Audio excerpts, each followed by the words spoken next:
think we know everything about CCTV. It's there to provide peace of mind for customers, and it's there to act as a deterrent. But this vital tool in the fight against shoplifters is evolving into a world of swivel, zoom, facial recognition and 4K resolution. The very first job of a camera is to make somebody think twice that might be thinking of doing something they shouldn't be doing. Is to make them stop and realise that there's going to be consequences here. This factory in Cheshire design and manufacture CCTV cameras.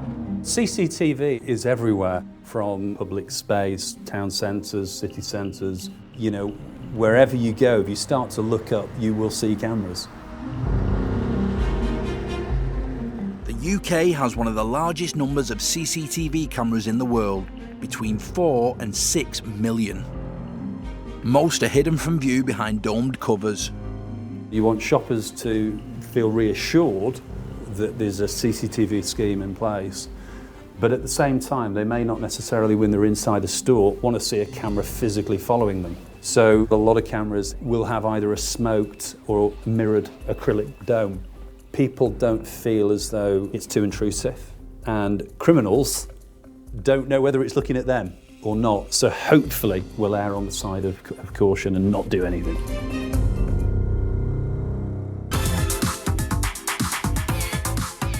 It was back in 1985 that Bournemouth became the first council to set up a network of CCTV cameras to monitor its public spaces. CCTV cameras have been around a long time. I mean, you can go all the way back to the 60s. It was really when banks and various high secure end users started to use CCTV. But the very first public space CCTV system was installed in Bournemouth. They were actually used to protect the beach huts on the promenade. So Bournemouth were the very first town centre CCTV camera user. And of course, the rest is history. But it wasn't just local councils that recognised their potential. Retailers also spotted a new way to tackle theft in store.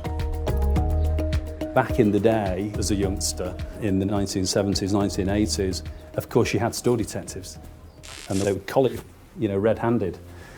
Well, of course, that would be too expensive in this day and age. So cameras are absolutely vital. CCTV has the benefits of the fact that it's recorded 24 hours a day, 365 days a year. Any incident can be recalled on recording, and it's just really good evidence when if anything is raised and going to court. With technology to pan, tilt and zoom, today's cameras are far more advanced than the early models. The older cameras were a lot bigger. Technology's changed fast. We've gone from analog cameras to digital, and we're also moving on to sort of 4K cameras now. And not just the resolution, but actually what the cameras can see today versus what they could see all those years ago. For years, cameras have been used almost as a passive observer. So you're either recording it to go and look at footage after something's happened, or you're using it as a tool for crime fighters. Some cameras now come equipped with a powerful light, meaning they can throw a spotlight on a crime scene at night. They may have police officers, they may have security people that are getting into a confrontational situation with a customer who's had a few drinks, and they'll radio through to the control room. They'll put a little spotlight onto the perpetrator, and what's fascinating is that more often than not it will calm that person down. With a potential price tag of thousands of pounds each, the CCTV camera has come a long way since it first monitored beach huts by the sea.